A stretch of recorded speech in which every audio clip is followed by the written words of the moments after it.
So we certainly have, MSI high disease or deficient MMR, depending on how the testing is done. But certainly, MSI high disease, we are seeing excellent results of use of immunotherapy in rectal cancer with Dr. Sirsek's study, as well as some of the Australian studies, showing use of immunotherapy and significant response.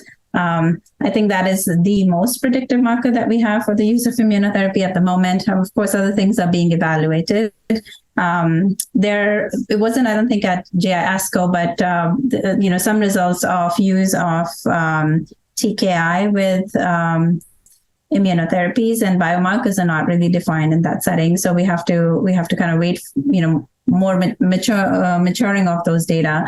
I'm talking about the Durva and Cabozantinib studies that came out later in GI cancers, all GI cancers. So I think we have to wait for maturation of those data.